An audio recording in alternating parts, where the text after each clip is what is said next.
If there are some story reasons, world building reasons to give them more value, you can do this on previous steps. For labels, overlapping is not really nice, but for some details, overlapping can be beneficial to make them look like they are part of the same place.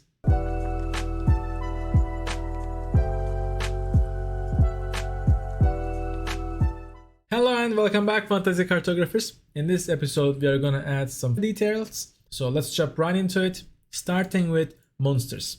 After completing all these steps, the labels and like the major topographical features, major settlements and stuff, and you also, let's say, added your points of interest, which also could be monsters, by the way. Remember I told you these steps could be swapped here and there. So if your point of interest is to face some monsters, some enemies, please don't hesitate to add them at that step also. And now we are just trying to add the mappy feeling to this. We can do it by adding some monsters, which is a classic.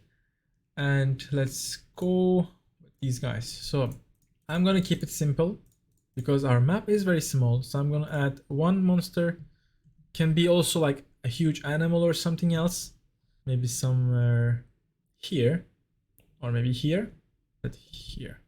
And let's add another something of a sea monster, or maybe some dolphins. One thing you can do when adding these creatures, you can overlap them with your map to help them be a part of it more, like integration. Let's go with here. We have some cute dolphins here, and let's also add ships. Ships are also like creatures. They add nice map feeling to our work, and for that I will add one ship. We have a very small map here. Go with this one. That color is nice. Now we also have a ship. Immediately, as you can see, it gives more aesthetic look. It makes the map feel more like a map. We can also do the same with ships. We can overlay them with paths, with other places, objects, symbols. So for labels, overlapping is not really nice, but for some details, overlapping can be beneficial to make them look like they are part of the same place, like integration. So let's use that approach for the ship. Cover the rod.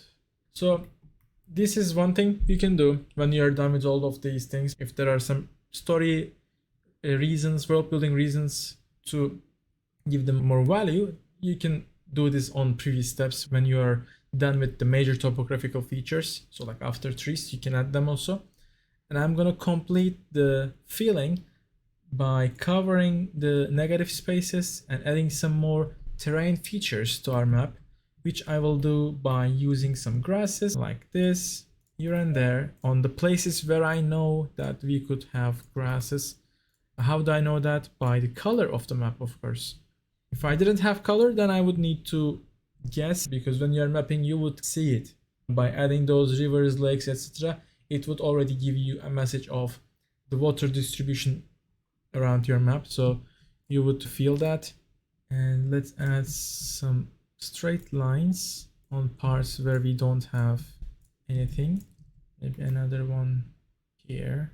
The same thing goes for water.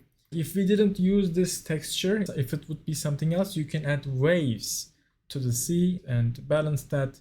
But right now we have already wavy coastlines, we have already little waves on the sea, so I'm not going to add anything extra to the sea. What I could add though is windrose. So I'm going to quickly add some windrose. This will also be a guide for me to position my frame.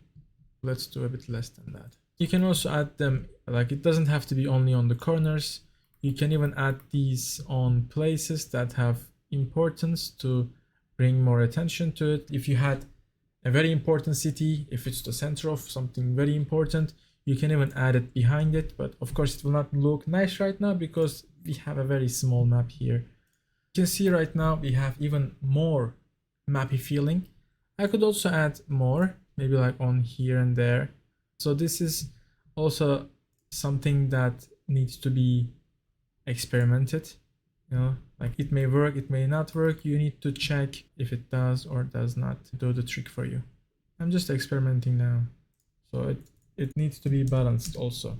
So it's why I'm trying to right now reduce the radius of them, and I'm also fading them. Don't get lost in these. Just practice on adding these kind of details. That gives a map the feeling of a map, but they are not the things that matter the most. Yeah, I think this will work better. Yeah, okay, I think I like it both better now. Yes, I like it now. Because now imagine if we had a frame there. Voila. Yeah, I think I like this more. This is the step that I wanted to share with you.